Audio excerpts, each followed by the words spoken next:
Assalamu alaikum, Masa al Khair, and good afternoon. Welcome to today's session. My name is Saeed Al Hatmi, CEO of Ahli Bank.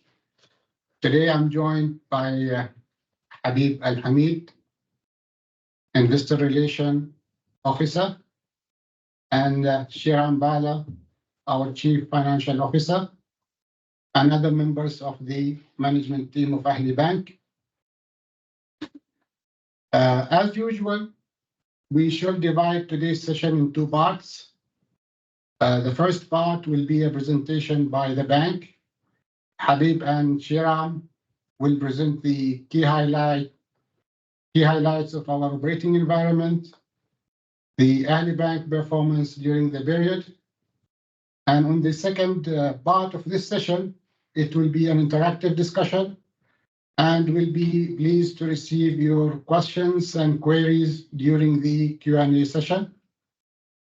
With that now, Habib, if you can start the presentation, please. Sure, Saeed, thank you. Before starting the presentation, please note the disclaimer on the screen.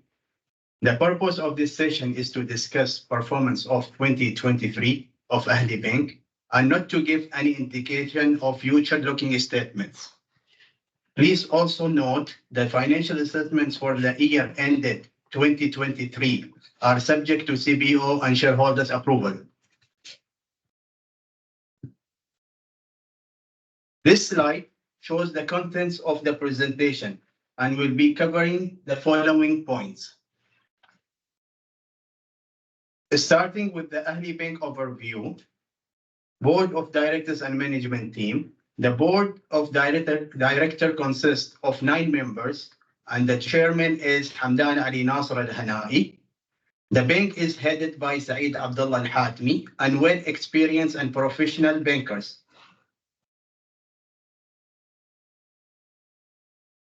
Moving to the next slide, which is talking about the corporate governance structure.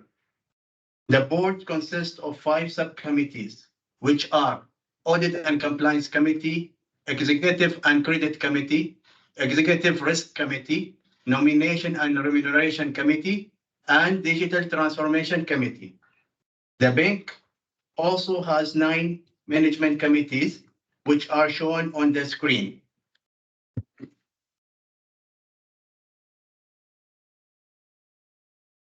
Moving to the next slide, the bank's vision is to be a vibrant and innovative center of banking in Oman to drive the economic and social development.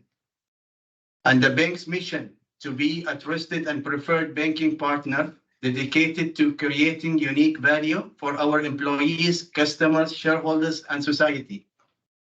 Innovation, integrity, excellence, responsibility, and sustainability are the values of the bank.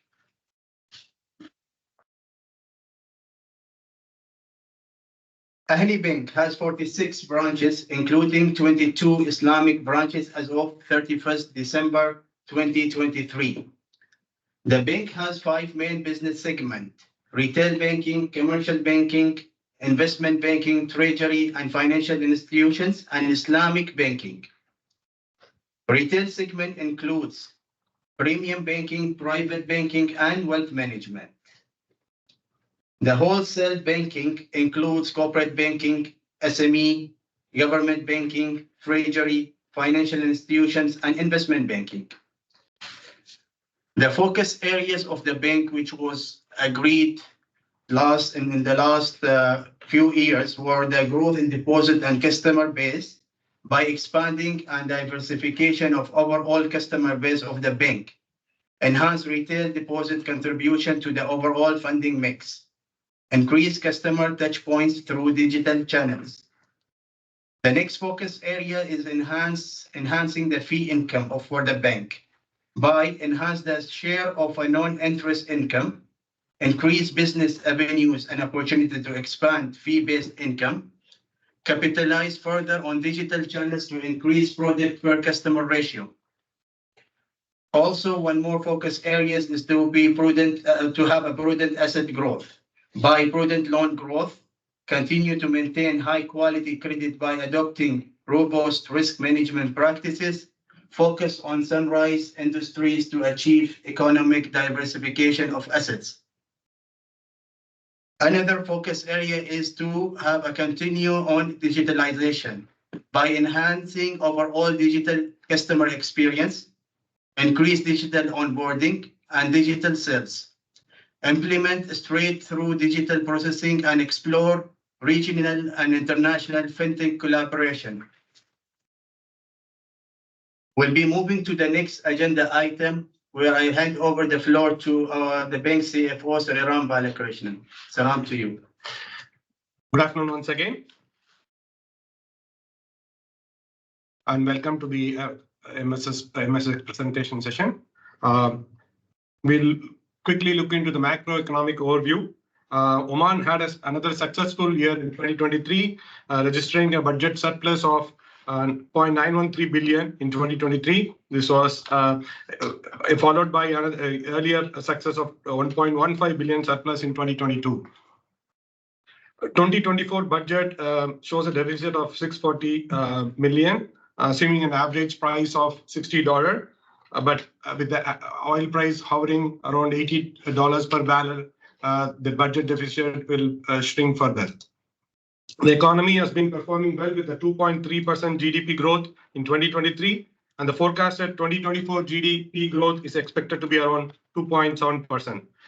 The inflation is expected to be moderate around 2% in 2023 and 2024. With the budget surplus and the prudent fiscal management by the authorities, the debt GDP ratio of Oman has been brought down below 35%. Oman is also advancing on several projects, including the green hydrogen facility, wind and solar energy, raising the share of renewable energy to 30% by 2030 from the current levels of 5.5%. Oman has been rated BB plus stable by most of the credit rating agency, as you can see on the left side of the chart. And Oman rating is likely to be moved to investment grade in 2024. Moving on. The banking sector has also performed well post the COVID pandemic. If you see the last 3 years, the banking assets have grown by CAGR of 3.7%, reaching 41.8 billion as of the end of 2023. The deposits from the customers have grown to 29.1 billion with a CAGR of 6.6%. The loans and advances have grown by CAGR of 4.7% to reach 30.5 billion as of the end of 2023. The banking sector's fundamentals have improved as reflected in the current financial results. The asset quality level is expected to improve with a higher loan loss coverage maintained by all the banks. The banking sector is well capitalized to withstand any stress scenario. With higher oil prices, the funding and liquidity profile have eased among the banking sector.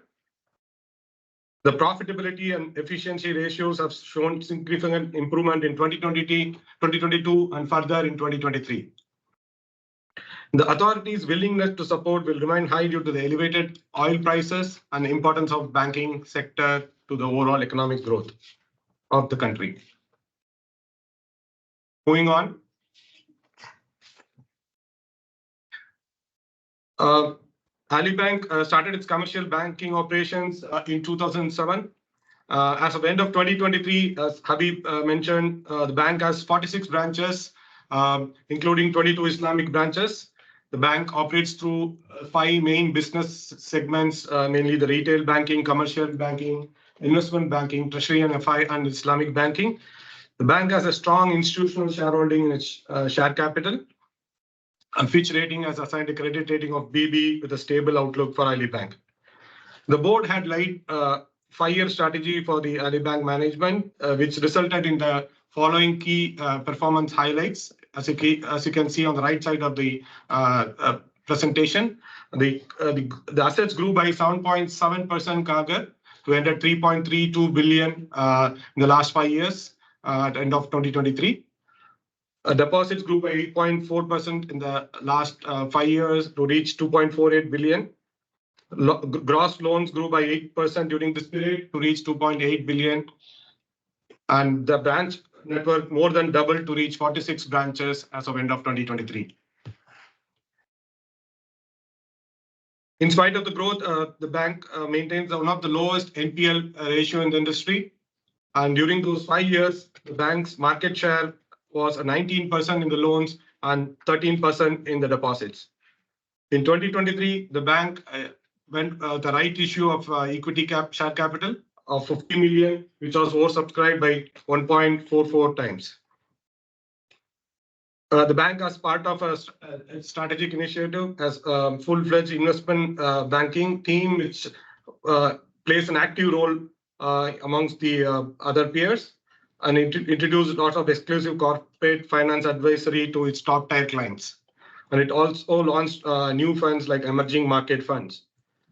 As part of its digital transformation, the number of milestones were achieved, including first Islamic bank in Oman to offer the IPO leverage. As at the end of 2023, the Omanization ratio was over 94%, and the female staff contributed 41% of the overall staff.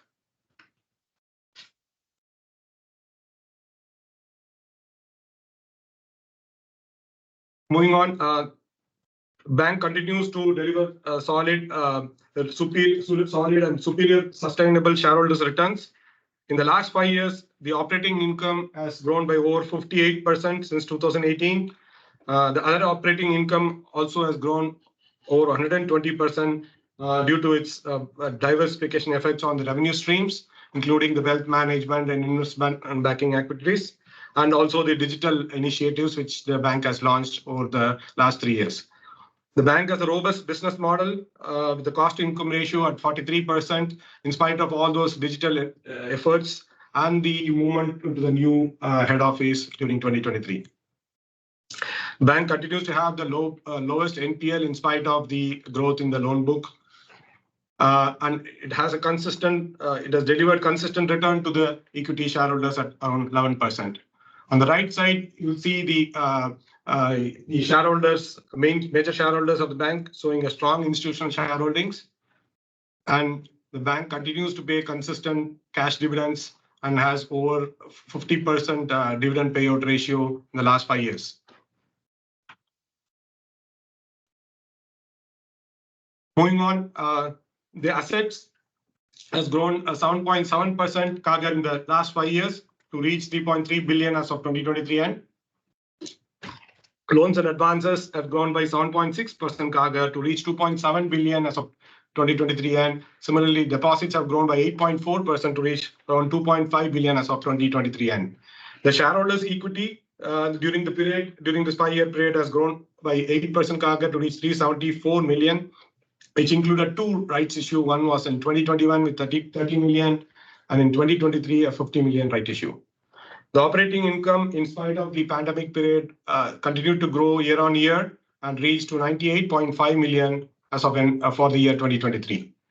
The NPAT showed a 4.8%. There was a slight dip in the profit in 2020 and 2021 during the pandemic years, but reached to 36.5 million as of 2023. As mentioned earlier, the incremental market share in the loans has been 19% for Ahli Bank, and incremental market share of deposit has been 13% in the last 5 years. Ahli Bank outperformed the market in total assets, deposits, and financing by circa 2 times. The market growth of assets was around 3.7. Ahli Bank grew by 7.7% during this period. Loans and advances grew by 3.9%. Whereas Ahli Bank grew by almost 8%. On the deposit side, Ahli Bank grew by 8.4% compared to the market of 3.7%.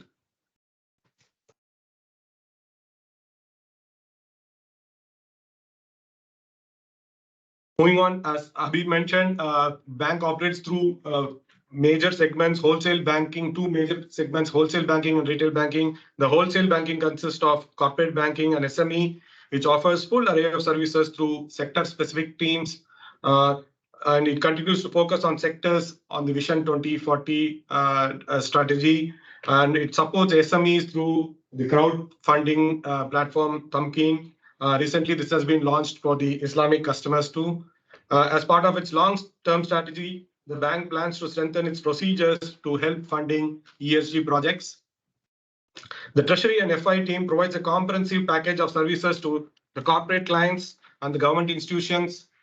The FI group covers global relationships with other financial institutions across the globe. The investment banking team offers full service financial advisory. The asset management division offers a diverse range of investment solutions for its institutional high net worth clients. The brokerage division is a leading player in the Muscat Stock Exchange. The investment banking team acted as the issue manager of one of the biggest IPOs in the Sultanate in 2023. Overall, the wholesale banking contributes about 77% of the total assets of Ahli Bank as of year end 2023 at 2.6 billion, and contributed over 66% of the operating income of Ahli Bank at 65.1 million for 2023. Moving on. The retail banking lays on strong emphasis on designing and offering innovative products to its customers. It consists of specialized teams dedicated for the retail, premium, private banking, and wealth management clients. It also offers services to the Islamic banking customers through the 22 dedicated Islamic branches. As of the end of 2023, the bank had 9 full-fledged multifunctional kiosks offering various services and 3 full-fledged digital branches.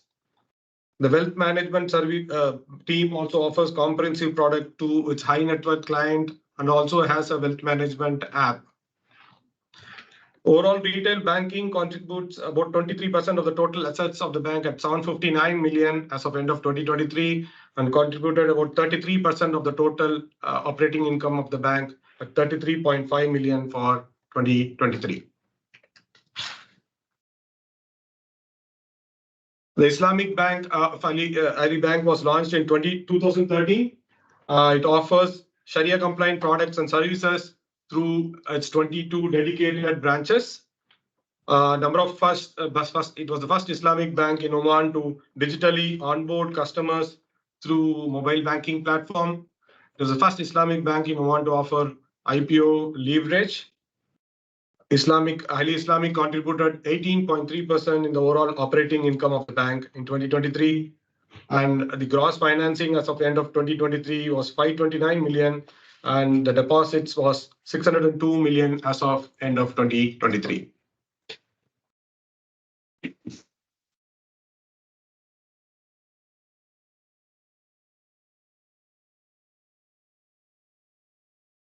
The board laid out a digital transformation strategy for the bank based on the following key principles. With the enhanced experience, offering the best-in-class customer experience across all digital touch points, instant services, instant customer servicing, reducing the turnaround time, offering innovative solutions with collaboration with fintechs, and agile organization culture to meet changing customer needs.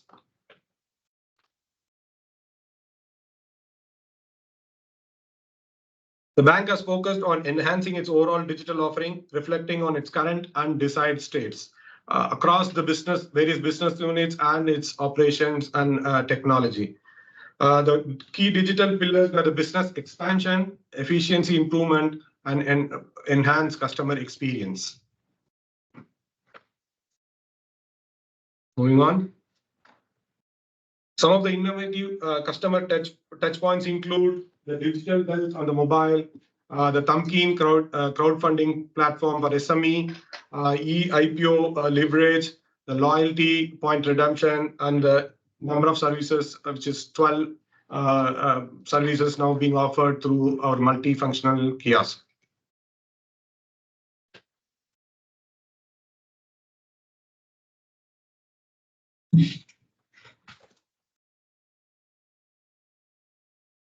Coming to the 2023 financial performance of Ahli Bank, gross loans increased by 212 million during the year. The customer deposits increased by 179 million during the year. The bank during the year raised 50 million of equity share capital through right issuance and was also able to exercise its first call option on 54 million of AT1 capital and raised a fresh issuance of AT1 capital of 54 million. The operating income grew by 7.5% over 2022. The cost income ratio, in spite of all the digital initiatives and the new head office expansion, remained flat at 43.8%. The PAT grew by 10.2% to 36.5 million for 2023. The bank continued to diversify its deposits by increasing the retail deposits contribution to around 43% as of end of 2023, which helped it reduce its volatile deposits. In digital side, it was the first bank in Oman to give IPO leverage through mobile banking and the first Islamic bank to in Oman to digitally onboard customers through mobile banking platform. And as of end of year, we had 3 full-fledged digital branches and 9 multi-functional kiosks. These are the key metrics of Ahli Bank. The assets grew by 7.9%, reached 3.3 billion as of end of December 2023. Gross loan book grew by 8.2% to reach 2.8 billion as of 31st December 2023. The customer deposits grew by 7.8% to reach 2.5 billion as of December 2023. Operating income grew by 7.5% to reach 98.5 million for the year. The PAT grew by 10.2% to reach 36.5 million for the year 2023. Some of the key ratios, return on equity was at 10.7% in spite of the right issue of 15 million in September 2023. ROA was flat at 1.1%. Cost to income ratio was maintained at 43.8%. In spite of the loan book growth, Ahli Bank's NPL was at the lowest among the peers at 3.9%. The overall capital adequacy ratio was at 17.7% as at year end.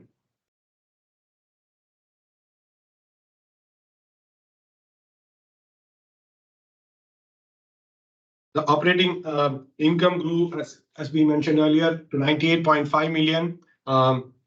The other income to total income increased to 22.6% as of year end for the year 2023 of the total operating income.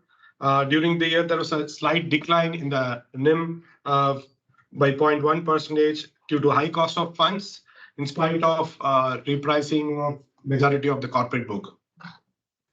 The cost to income ratio was flat at 43.8%.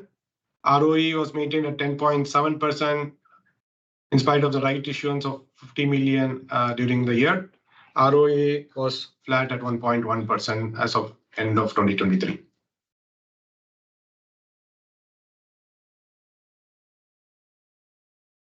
The bank continues to focus on asset quality and it had one of the lowest NPLs in the industry. In spite of 6.3% CAGR growth in the last 2 years, the NPL ratio was at 3.9 compared to the industry average of 4.5%. The stage-wise asset exposure remained almost flat with 81.5% in stage 1, around 15% in the stage 2, and 3% in the stage 3 assets. The NPL coverage, overall coverage was at 99% as of year end, and the NPL ratio was 3.9%. The below chart shows the distribution of our lending across various sectors. It shows a well-diversified distribution among various sectors.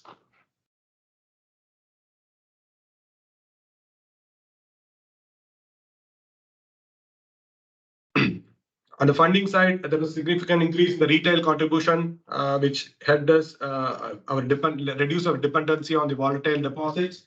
The last 2 years, the growth was at CAGR of 6.5%, reaching 2.5 billion.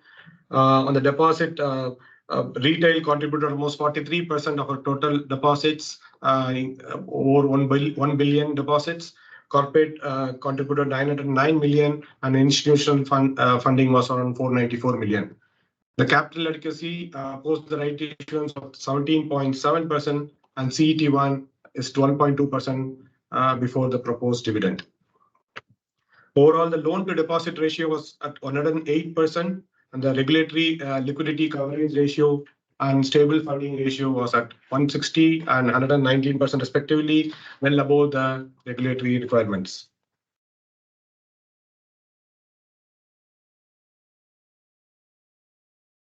We come to the most important asset of the bank, our human capital.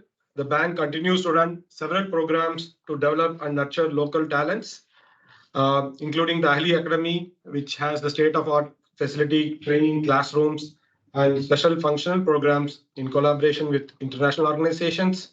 The bank also runs HIMAM 2-year graduate program with intensive course to develop leadership and professional skills of Omani youth. The bank also runs a business graduate program having functional and soft skills for young Omani graduates. The bank runs an iGeneration program also to which supports the digital transformation journey of the bank.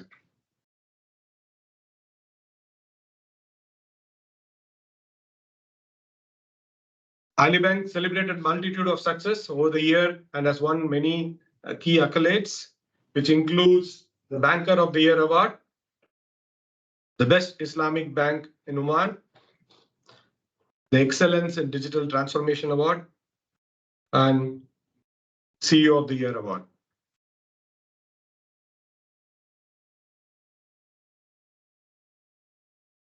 With this, we conclude our first part of the presentation.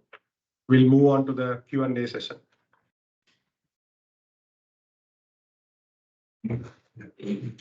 Okay, moving to part 2. Any question, comments? Please, Bishan is already raising his hand. Please unmute yourself and go ahead. Hello. Yes, Bishan. Hi, good afternoon. This is Bishan Bhala from Vision Capital. Thank you for the presentation. Just one clarification, another sort of question. You mentioned one of the slides, I'm not sure which one it was, on your ROE. And one of them you mentioned 10.7. And I think on one of the further slides you mentioned ROAE as 10.7%. The slide on operating performance and profitability, if you could just go to that slide, please.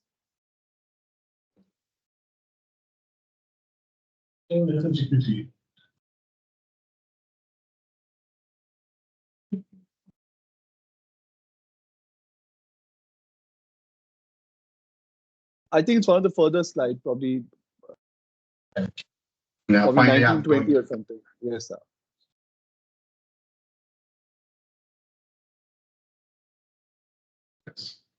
Yes, slide 27. Now, if I look at the chart on the bottom row in the middle, ROAE, that's a return on adjusted equity, right? It's average equity. Right. Now, fine, I get that. If it would also be prudent if you could also mention the return on adjusted equity, because whilst we understand that this is the net profit the company reports, the perpetual interest is also an explicit cost that the bank has to service. So it would just be more meaningful to sort of mention the adjusted ROE as well. Just a small comment from my side, because it would make it more meaningful. So and we've definitely seen the improvement for the bank over the years. It's done remarkably well in growing its top line and profitability. It would also be helpful to sort of look at the adjusted ROE, because that's an explicit cost to the bank. That's just one small comment from my side. Sure. Yeah. 7.4%.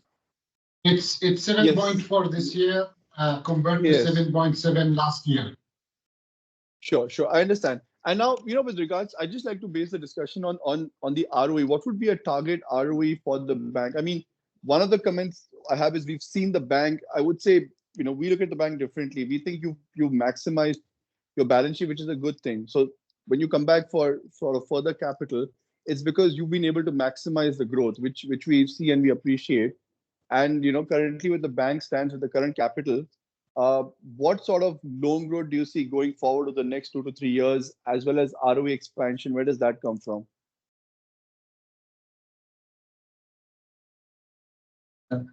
See, we expect that the loan growth will continue. Bishan is Bilal here.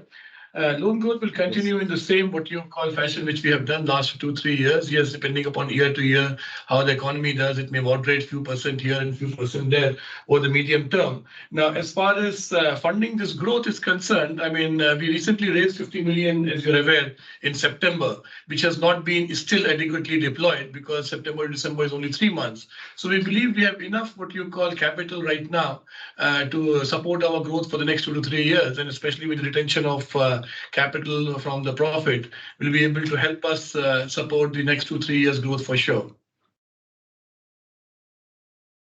Okay.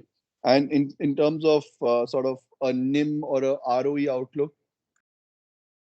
See, NIM outlook for the current year is grim, as I mean, as we all know, what you call which markets environment we are. But the good thing is that we genuinely believe that it's a question of not if, when the interest rate will start softening as far as the US Fed is concerned. So we do not have a clear picture as all of us are in the same boat, but for sure it's not going to go up. So that, I mean, the sword which was hanging on our head that Fed will continue to increase the interest rate doesn't look to be happening.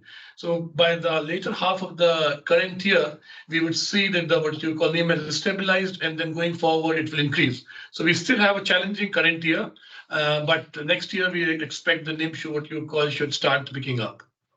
And that will also, of course, get finally reflected in your ROAE or net profit, obviously, when we improve our NIM. Noted. And if you could just give your comments on CASA ratio, how it's evolved, and sort of what target the bank has for a CASA ratio.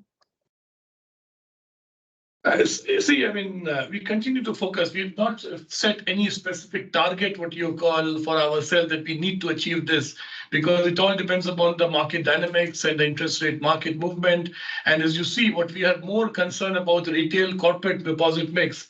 And as Shriram had put it in one of the earlier slides, we are focusing on growing our retail franchise, both in terms of physical space, digital space, as well as the deposit. So retail is, you must have seen the deposit mix in the funding. Retail has crossed 1 billion Omani Riyal in our deposit, and now it constitutes and contributes almost 43% of our total deposit base, which when the interest rate starts settling down, we will again see a positive, what you call, upside from there. So retail is our more focus rather than just pushing on CASA per se. Okay, because a lot of these CASA comes from call account, which are, to be honest, let's be honest, a lot of CASA comes from large institutions call account, which may be a bit more what you call volatile as well as expensive, rather than retail deposit, which is more stable as well as most cost effective. Sure. I understand and appreciate that. So you have also sort of seen a shift from, I mean, some of the peers have effectively transferred some of the high expense call accounts into term deposits to sort of maintain the asset liability gap or to manage that. Do you see that as a strategy as well, or are you okay with them lying in the call account at a higher expense? See, I mean, we haven't done any conscious strategy as far as converting call account into term deposits or vice versa. If a customer expects and wants a certain product, we have all the products to give it to what you call customer. As far as funding our asset liability gap or mismatches in the MAL or SAL, what you call, you must have seen from the NSFR angle that now NSFR has become very comfortable, and the primary reason for that comfort is derived from our retail deposit. So I think more than managing the ratios through conversion of current and term, which is more synthetic, it's better to focus on retail business, which is more what you call give you a benefit on the ratios, as well it also helps in your long-term funding planning. Noted. And just last one from my side, when I look at your sort of loan split, it's I would say the most optimal from the perspective that you have the highest percentage contribution from the corporate side. So if I look at your loan book, it's 73-27 corporate retail versus the banking sector of 64-36, which tells me that you basically have loans placed in a higher yielding sort of product because the retail is capped at 6%. So is that a number you're comfortable with? Would you look at sort of evolving that number one way or the other? What are your thoughts on the same? Because we've seen that number inch up from almost 66-34 in 2020 to the current 73-27 split.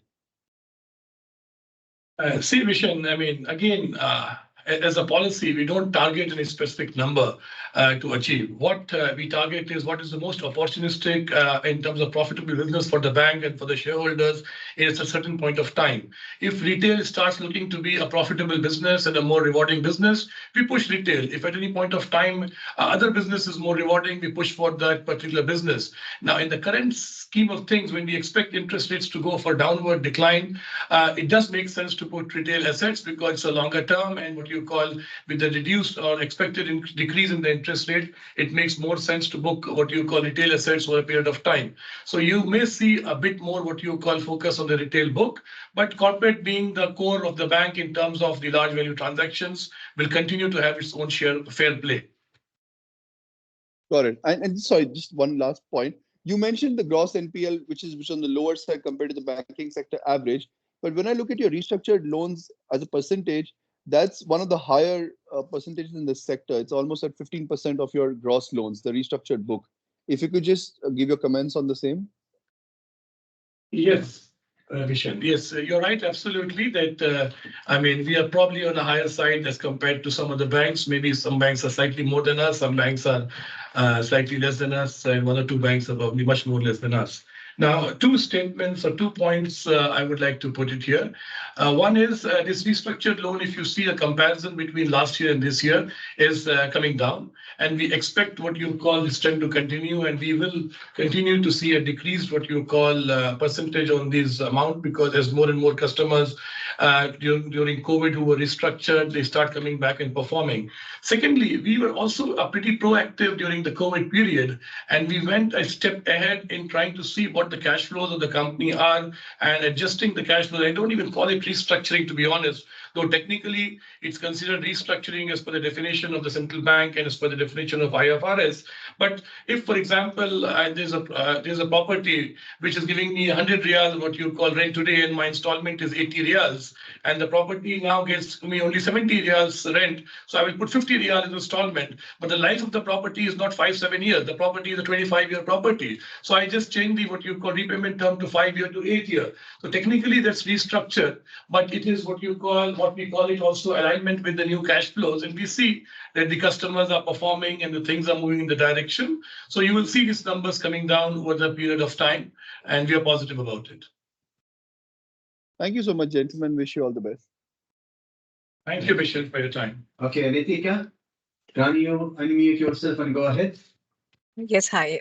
Thank you for taking my question. This is Nitika Gupta from Mubarak Capital. Good afternoon, everyone. So first of all, congratulations on a good set of results reported. So most of my questions have been answered. I just had one follow-up. So, one thing I found striking from the results was the CAGR that you've reported for the loans and advances for the bank. Here most of the banks are, kind of making low to mid single digit growth, and here you are at high single digit growth CAGR. So what are the drivers for the same, and how do you think it's going to pan out? And do you think you'll be able to maintain this level of growth in the next, say 3 to 4 years, along with maintaining the asset quality? All right. So as part of our strategy, you've seen that the annual growth of the assets continues, and like we said, we do prudent growth, right? So as the economy now is sort of coming back into still single digit, but improving in terms of the growth, we do expect to see growth to continue. A lot of projects are being announced by the government. A lot of FDI is coming in. So while we are prudent and selective in the certain sectors that we are focusing on, along with the diversification of the assets, we do expect this growth to continue.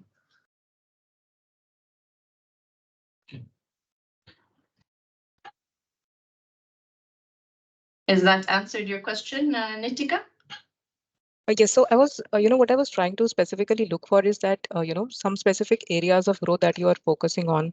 I understand the corporate exposure is 73%, but within that, is there any particular pockets, segments that you're looking to, that has grown for you and that is expected to grow? And, how is also the outlook on asset quality? Because in a high interest rate environment with such a strong corporate exposure, generally that's rule of thumb that the asset quality is at risk. So also want to understand your view on that. Yeah, so we have just come out of COVID, right? And as Bilal mentioned, the restructurings have happened and so far people are paying. So we are to see in 2024 how that pans out. But like he mentioned, we have realigned. So perhaps other banks who have lower stage 2 have not done prudently in terms of the realignment. But this realignment is sufficient to take the clients to the next level. So while we see that the growth is there, like I told you, we are more selective and we are more prudent in this selection. So we do see that the NPL ratio will be maintained as is, or not even improved, because there's a lot of efforts in terms of improving the book, and the book is growing as well. In terms of the pockets and the sectors, we are seeing quite a lot of governmental projects coming into the services sector. We are seeing contracting coming back that had shrunk over the past couple of years as well. So while we do like to maintain the diversification in our portfolio, we are seeing pockets of business. Real estate has not recovered fully yet, so we are selective in this, but we tend to diversify and see where the government is focusing on, a lot coming in the food and the agriculture sector and manufacturing as well as mining. So there's not really a concentration in a certain sector. Like I mentioned, we diversify, but wherever the opportunities are, we assess and see that way to go. All right, thank you. Thank you. Okay, I see, Bishan, you are raising your hand. Or it's for the previous Hello? one? Yes, Bishan. Hello? Sorry, I forgot to lower my hand, but yeah, I do have a couple of questions. So if you would allow me. Go ahead. Yeah, thank you. Yeah, now, we have seen the cost to income improve for the bank. But if I look at, or sort of, sorry, let me rephrase that. I've seen the cost to income stabilize over the last couple of years. Now, while we have seen, significant growth in the top line, let's say a 7% CAGR over the last 5 years, your operating expenses, I notice, have also grown at a CAGR of 9% over the last 5 years. So if you could just comment on sort of what a sort of overall operating expense base would look like over the next 3 to 5 years. Do you see that growing at the same rate as your sort of top line, or do you think it's stabilized and now you'd be able to sort of leverage on the existing sort of operating structure that you have? If you could just comment on that. Yeah.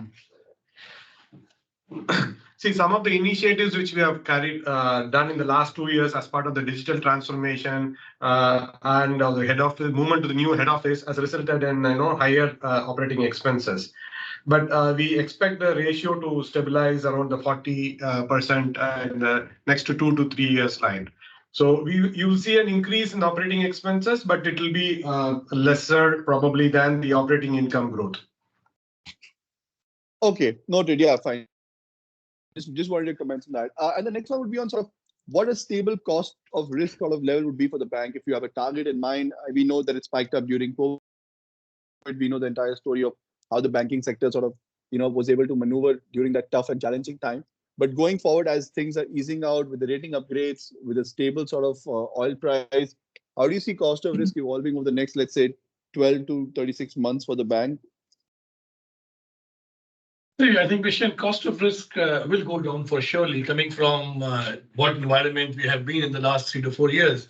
But I would still like to, what you call, not commit to myself in terms of how this will behave, and wait for another year and see 2024 how things pan out in 2024. That probably will be a bit more, realistic to project 25, 26 at that point of time. We're taking year by year. As we know, things are still not fully out of the what you call situation. So we'll continue to make provisions in the same what you call the way we have been doing in the last 2, 3 years to be on a prudent side, and then we see how 25 pans out. Sure. Understood. No, I appreciate that. You mentioned, your colleague mentioned the sort of area of growth, or sort of one of the upcoming opportunities being the government sector in terms of projects. But we know that that sector would not probably have the best yield. So while it's a high asset quality sector or a counterparty, the yields would not be probably what you're used to getting from the other corporate segment. So how would you balance that with sort of growth or sort of bottom line addition? If you could just comment on that. By reducing the cost of funds. Okay, balance it out. If I can't do it one way, I have to do it the other way. That's the only thing I can do. And that would probably And focusing come more on towards fee-based income. right. All right, fine, sure. That's it from my side. Thank you. Thank you, Vishan. Any other question?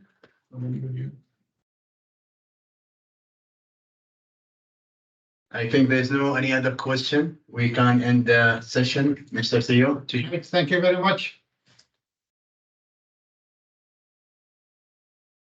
Thank you. Thank you, everybody, for coming.